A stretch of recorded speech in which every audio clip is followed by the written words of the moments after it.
అంతర్ముఖానికి స్వాగతం. ముందు ఎపిసోడ్స్లో మనం మనుషులు ఎందుకు నవ్వరు, ఎందుకు ఎప్పుడు సీరియస్గా ఉంటారు అనేది చర్చిస్తున్నాం. S stands for strength, mental and physical strength ఉన్నోళ్ళే బాగా నవ్వుతారని. ఎం స్టాండ్స్ ఫర్ మోటివేషన్ అని చర్చించుకున్నాం. మోటివేషన్ అంటే అది చాలా గొప్ప ప్రక్రియ. ప్రతి క్షణం మనల్ని మనం మోటివేట్ చేసుకుంటూ ఉండాలి. ఎప్పుడైతే మనం జీవితం పట్ల కుతూహలం కోల్పోయామో అప్పుడు ఇమ్మీడియట్గా వితిన్ 3-4 monthsలో మనం ముసలం అయిపోతాం. ఈ మోటివేషన్ అనేది చాలా గొప్ప ప్రక్రియ. దీని గురించి కూడా గత ఎపిసోడ్లో నేను ఒక ఉదాహరణ చెప్పాను. అక్కడి నుంచి కంటిన్యూ చేద్దాం. ఒక అబ్బాయి అమ్మాయి పార్క్లో కూర్చున్నారు. టైం అయిపోయింది. అమ్మాయి వెళ్ళిపోతానంది. లేదు ఉండు, నువ్వు లేకపోతే నేను బతకలేను అన్నాడు. ఆ అమ్మాయి మొహం మీద చిన్న మొటిమ చూశాడు. నువ్వు కొంచెం కొవ్వు పదార్థాలు తినటం తగ్గిస్తే బాగుంటావు ఇంకా అన్నాడు. షూర్, తప్పకుండా నీకోసం నేను కొవ్వే కాదు అన్నీ మానేస్తానంది. నవ్వింది. ఆహా, అమావాస్య రోజున పౌర్ణమి వచ్చినట్టు ఉందన్నాడు. ఇంకా నవ్వింది. ఈ టైంలో మృత్యుదేవత వచ్చి నిలబడి మీ ఇద్దరిలో ఒకరిని తీసుకెళ్ళిపోవాలి అంటే శేఖరే ఉంటాడు, అమ్మాయిని తీసుకుపో ఉంటాడు. ఇందులో తప్పు ఉందా లేదా అది కాదు మన చర్చ. మన చర్చ ఏంటంటే నిన్ను నువ్వు ప్రేమించుకున్నంతగా ఈ ప్రపంచంలో ఇంకెవరిని ప్రేమించవు. అది పాయింట్. ఇందులో డౌట్ ఏం లేదు కదా. ఒక్కోసారి అనొచ్చు, మనం ప్రేమించిన వ్యక్తి కోసం ప్రాణాలు వదిలేస్తాం, దాని ప్రేమ అనరు, ఇన్ఫాక్చుయేషన్ అంటారు. అది ఆకర్షణ, అది వేరే వదిలేయండి. నిన్ను నువ్వు ఇంత ప్రేమించుకుంటున్నప్పుడు నీతో నువ్వు ఎంతసేపు గడుపుతున్నావు? 10 నెలల క్రితం పరిచయమైన అమ్మాయి వెళ్ళిపోతానంటే ఇంత బాధపడ్డ నువ్వు ఎన్నో సంవత్సరాల నుంచి నీతో ఉంటున్నావు. మరి నిన్ను ఎందుకు కోల్పోతున్నావు? ఈ కోల్పోవడం అంటే ఏంటంటే నీతో కాకుండా నువ్వు ఫోన్లతో కానీ, స్మార్ట్ ఫోన్తో కానీ, టీవీతో కానీ, ఫ్రెండ్స్తో కానీ ఎక్కువసేపు గడపడం.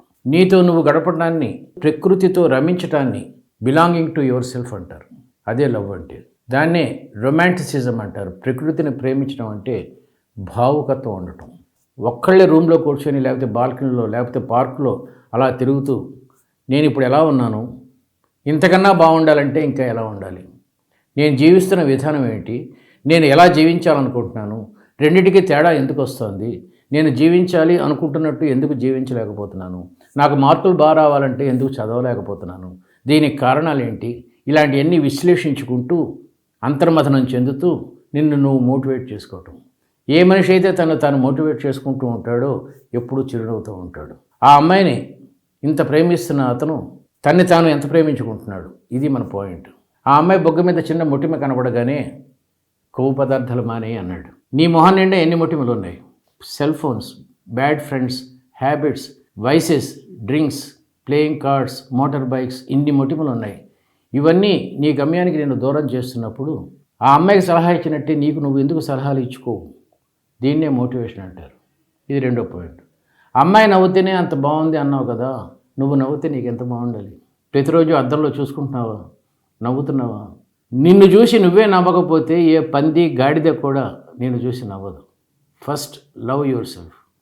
మోటివేషన్ అంటే first advise yourself, be with you and smile whenever it is possible.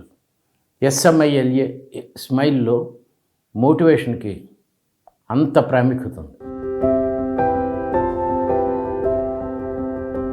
రోజు దాటి రోజు వస్తే నీకు గడిచిన రోజు ఆనందంగా అన్నా గడవాలి, లేకపోతే జ్ఞానం అన్నా పెరగాలి.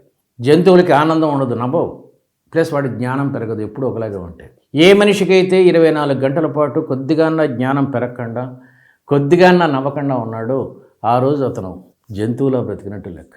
సో మోటివేషన్లో develop your brand. B stands for base అంటే ఉనికి. నీకు నీ ఇంట్లో ఉనికి ఉందా? నువ్వు 2 రోజుల పాటు ఇంట్లో లేకపోతే ఇంట్లో వాళ్ళు ఎలా ఫీల్ అవుతారు? కొంతమంది మగాళ్ళు క్యాంపుకి వెళ్తే భార్య పిల్లలు అబ్బా హ్యాపీగా ఉందనుకుంటారు. అంటే వాడికి ఉనికి లేదన్నమాట ఇంట్లో.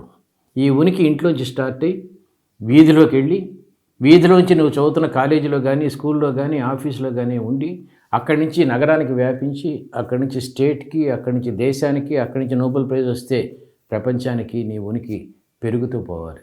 This is called base. ఈ బేస్ అనేది రెప్యుటేషన్, నీకున్న గౌరవం, ప్రతిష్ట, పేరు వీటి వల్ల పెరుగుతుంటుంది. BRANDలో R stands for reputation, A stands for achievement.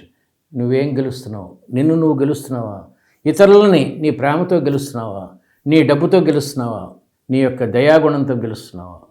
R and A stands for achievement. ఏం సాధిస్తున్నావు నువ్వు? ఎప్పుడన్నా గమనించండి, గెలిచేవాళ్ళతో ఉంటారు, ఓడిపోయేవాళ్ళతో ఉంటారు, తాగుబోతులతో ఉంటారు, పేకాడేవాళ్ళతో ఉంటారు, కబుర్లు చెప్పేవాళ్ళతో ఉంటారు, బేవర్స్తో వాళ్ళు. నువ్వెవరితో ఉన్నావు? అచీవర్స్తో ఉన్నావా? గెలవాలనే తపన ఉన్న వాళ్ళతో ఉన్నావా? అలా ఉన్న కొద్దీ BRAలో achievement suggest. And N stands for net worth. ముందే చెప్పినట్టు రోజు దాటి రోజు గడిస్తే నీ నెట్వర్త్ పెరుగుతూ ఉండాలి. ఆ నెట్వర్త్ అనేది ఆరోగ్యం బాగుండటం గురించి అవ్వచ్చు, పేరు ప్రఖ్యాతులు అవ్వచ్చు, సంపద అవ్వచ్చు, నీ ఇంటెలిజెన్స్ పెరగటం అవ్వచ్చు, నీ చదువు పెరగటం అవ్వచ్చు, నాలెడ్జ్ పెరగటం అవ్వచ్చు, ఏదన్నా అవ్వచ్చు. అదే డివిడెండ్. డివిడెండ్ అంటే లాభం.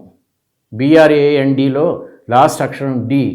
జంతువులకి డివిడెండ్ ఉండదు, మనుషులకు డివిడెండ్ ఉంటుంది. అంటే ఆనందం ఉంటుంది, జ్ఞానం ఉంటుంది, ఇంతకన్నా బాగా బతకాలనే తపన ఉంటుంది, ఇంతకన్నా ఎక్కువ సౌఖ్యం సంపాదించాలనే తపన ఉంటుంది.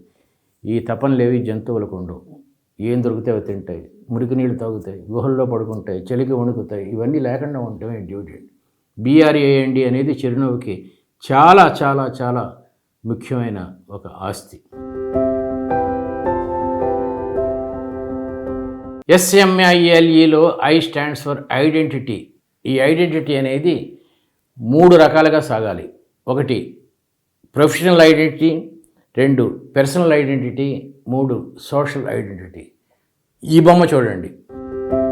Social, professional and personal. ప్రతి మనిషికి 3 రకాల సర్కిల్స్ ఉంటాయి. సోషల్ అంటే సమాజంలో నీకున్న పేరేంటి, నువ్వు వెళ్తే ఎంతమంది లేచి నిలబడుతున్నారు, ఎంతమంది ఆప్యాయతతో నీకు షేక్ హ్యాండ్లు ఇస్తున్నారు, ఎంతమంది నిన్ను చూస్తే చాలనుకుంటున్నారు, నీ వాల్ పోస్టర్లకి ఎంతమంది అభినందనపూర్వకంగా చేయి ఊపుతున్నారు.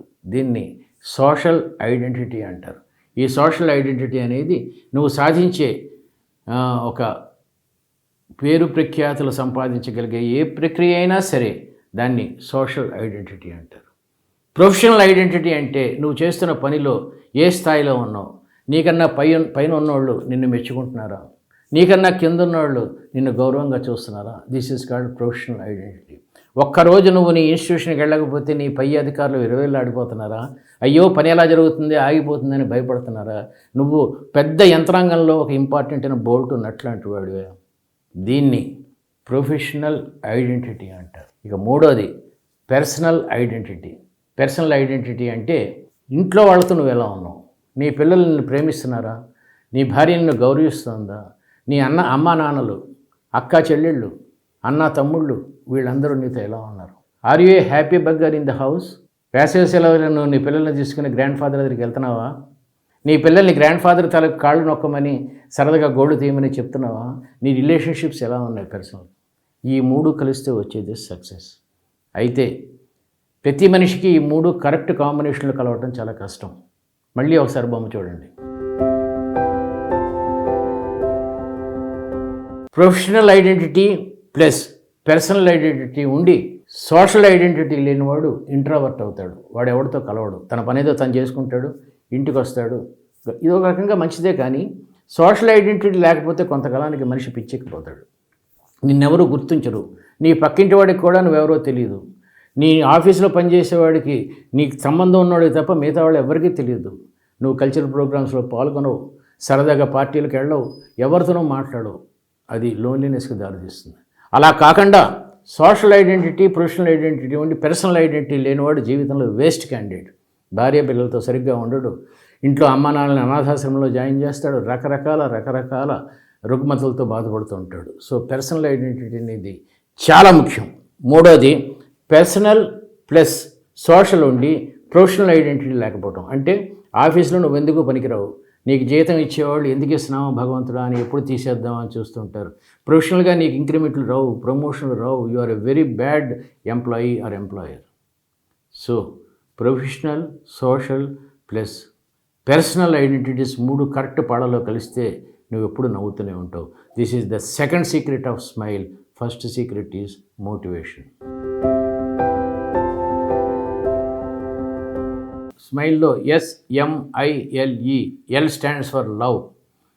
తన్ని తాను ప్రేమించుకోలేనివాడు, ఇతరులను ప్రేమించలేనివాడు ఎప్పుడు నవ్వడు.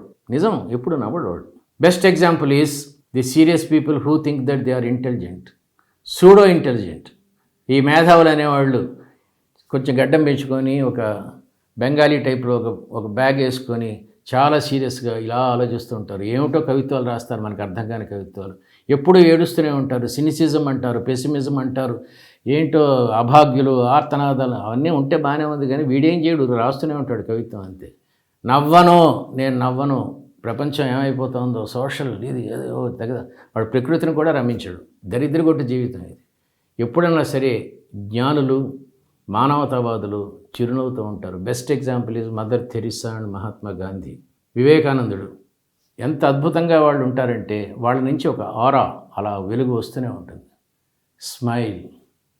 మనం ఇతరులకు ఇచ్చినప్పుడు వాళ్ళ మొహంలో కనబడే చిరునవ్వే మన విజయానికి సాధనం. మనం ఇస్తున్నప్పుడు మన మనసులో వచ్చే సంతృప్తి వల్ల వచ్చే ఆనందం వల్ల వచ్చే ఆ చిరునవ్వే మనకి విజయ పతాక. ఇక్కడ ఒక గమ్మత్ ఇది చెప్తాను, ద్వైత అండ్ అద్వైత. నీకు ఎవరు నీ వాళ్ళు కాదు, యుద్ధం చెయ్యి అర్జున అన్నాడు కృష్ణుడు. వాళ్ళని చంపడం నీ కర్తవ్యం, నీ కర్తవ్యాన్ని నువ్వు నిర్వహించు. వదిలేసుకుంటూ వెళ్ళిపో, దూరంగా ఉన్న సర్కిల్ వదిలేయి, దగ్గర ఉన్న సర్కిల్ వదిలేయి.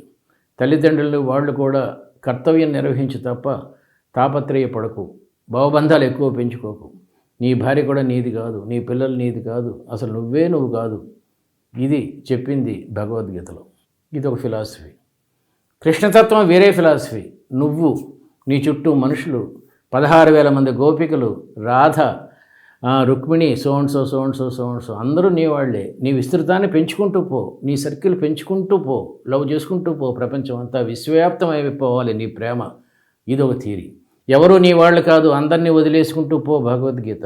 అందరూ నీ వాళ్లే, పెంచుకుంటూ పో కృష్ణతత్వం. రెండూ చెప్పింది కృష్ణుడే. This is love.